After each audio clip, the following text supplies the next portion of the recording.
കണ്ടെത്തി നിങ്ങൾക്കും കണ്ടെത്താം. അപ്പോൾ ഇന്ന് ഞാനൊരു പുതിയൊരു ഐറ്റമായിട്ടാണ് നിങ്ങളുടെ മുമ്പിൽ ഞാൻ എത്തിയിരിക്കുന്നത്. എന്താണെന്ന് ചോദിച്ചു കഴിഞ്ഞാൽ നിങ്ങളുടെ വീട്ടിൽ കാണുമോ എന്ന് അറിയില്ല, മാങ്ങ ഇഞ്ചി എന്ന് പറയും. ഇതിൻ്റെ സാധാരണ ഇഞ്ചി അല്ല കേട്ടോ, മാങ്ങയുടെ ഗുണവും ഇഞ്ചിയുടെ സത്തും അടങ്ങിയിരിക്കുന്നതായിട്ടുള്ളതാണ്. രണ്ടിൻ്റെയും ടേസ്റ്റ് ഇതിലുണ്ടാകും. മാങ്ങ ഇഞ്ചി ഇതുകൊണ്ടൊരു അടിപൊളി ഒരു ഐറ്റം ആണ് ഞാനിന്ന് നിങ്ങൾക്ക് ഉണ്ടാക്കാൻ പോകുന്നത്. അപ്പോൾ നിങ്ങളിത് കാണുന്നതിന് മുമ്പായിട്ട് നിങ്ങൾ ലൈക്ക് ചെയ്യണം. അപ്പോൾ സബ്സ്ക്രൈബ് ചെയ്യണം. സബ്സ്ക്രൈബ് ചെയ്യാത്തവർ സബ്സ്ക്രൈബ് ചെയ്യണം കേട്ടോ. അത് തീരാതിരിക്കണ്ട, അതിന് മുമ്പ് തന്നെ നിങ്ങൾ സബ്സ്ക്രൈബ് ചെയ്ത് വെക്കുക. അപ്പോൾ തൊട്ടടുത്തുള്ള ഒരു കുഞ്ഞു ബെല്ലൈക്കണുണ്ട്, അവത്തോടെ ഒന്ന് ഞെക്കി പൊട്ടിച്ചേക്കുക. ഓക്കെ, അപ്പോൾ നമുക്കിതിന് വേണ്ടുന്ന വിഭവങ്ങൾ എന്താണെന്ന് നമുക്ക് നോക്കാം. കാരണം ഒരു അരമുറി തേങ്ങയാണ് ഞാൻ തിരുമ്മി എടുത്തിരിക്കുന്നത്. ഇഞ്ചി, അതായത് മാങ്ങ ഇഞ്ചി ചെറുതായിട്ട് അരിഞ്ഞതാണിത്. ഒരു ജാതിക്കയുടെ ഒരു കുഞ്ഞി പീസ്, ഒരു ജാതിക്കയുടെ ഒരു ഗ്രാഹി ഉണ്ടാക്കാൻ വേണ്ടിയിട്ടാണ്. അതിൻ്റെ ഒരു ജാതിക്ക പത്രിക ഒരെണ്ണം, ഒരു ചെറിയൊരു പീസ് മതി, അല്ലെങ്കിൽ കൂടുതൽ ഇതുണ്ടാവും. 2 കറിവേപ്പില, കാന്താരി മുളകാണ് ഞാൻ എടുത്തിരിക്കുന്നത്. കാന്താരി മുളക് ഇല്ലെന്നുണ്ടെങ്കിൽ സാധാരണ വലിയ മുളക് എടുത്താലും മതിയാകും. കാന്താരി മുളകിനാണ് ഏറ്റവും നല്ല കൂടുതൽ. ഒരു 6 ചുമന്നുള്ളി, ചെറുള്ളി എന്ന് പറയും, അതും തൊലി കളഞ്ഞ് എടുത്തത്. ഇത്രയാണ് നമുക്ക് വേണ്ട ആവശ്യങ്ങൾ. ഇത് നമുക്കിനി എങ്ങനെ തയ്യാറാക്കുന്നതിലേക്ക് നമുക്ക് പോകാം, പണിപ്പുരയിലേക്ക് നമുക്ക് പോകാം.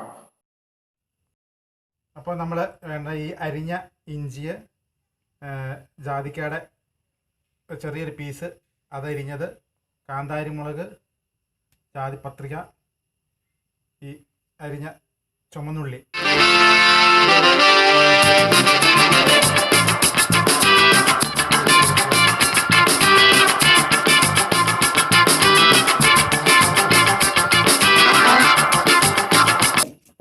അരകല്ലയിൽ അരയ്ക്കുന്നതാണ് ഏറ്റവും ഉത്തമം. അതിൻ്റെ ടേസ്റ്റ് ഒന്ന് വേറെയാണ്.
ശരിക്കും അരിഞ്ഞ് പരുവാകണം.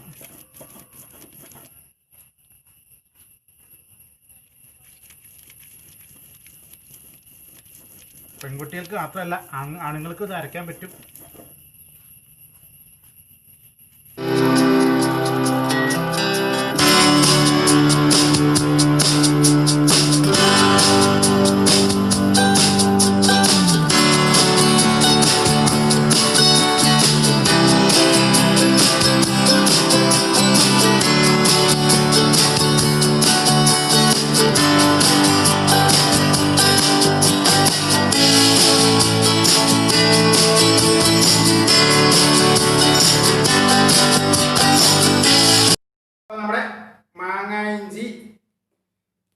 സമ്മന്തി റെഡി ആയിട്ടുണ്ട്, റെസിപ്പി റെഡി ആയിട്ടുണ്ട്. നിങ്ങൾ വീട്ടിൽ പരീക്ഷിക്കുക. നല്ല ഉത്തമമായിട്ടാണ്, നല്ല ഗുണം ഏറെയാണ്. മാങ്ങയുടെ ടേസ്റ്റും ഇഞ്ചിയുടെ സത്തും അടങ്ങിയതാണ്. നിങ്ങളിത് വീട്ടിൽ പരീക്ഷിക്കുക. ഇത് പൊതിച്ചോറിന് കൊണ്ടുവന്നവർക്ക് ഏറ്റവും ഉത്തമമായിട്ടുള്ളതാണ്. മറ്റൊരു കൂട്ടാനും വേണ്ട, ഈ ഒരു കൂട്ടാനുണ്ടെങ്കിൽ നിങ്ങൾക്ക് വയറ് നിറച്ച് ചോറുണ്ണാം. അപ്പോൾ ഇത് പരീക്ഷിക്കുക. അപ്പോൾ പുതിയൊരു വീഡിയോ ആയിട്ട് ഞാൻ നിങ്ങളുടെ മുമ്പിൽ എത്തും.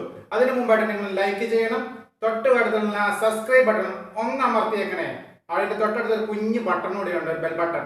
അവത്തിലും കൂടെ നിന്ന് അമർത്തി കഴിഞ്ഞ് കഴിഞ്ഞാൽ നിങ്ങൾക്ക് നോട്ടിഫിക്കേഷൻ ആയിട്ട് എന്റെ വീഡിയോ ലഭിക്കും. അപ്പോൾ നിങ്ങൾ ഇത് പരീക്ഷിക്കുമല്ലോ. ബൈ.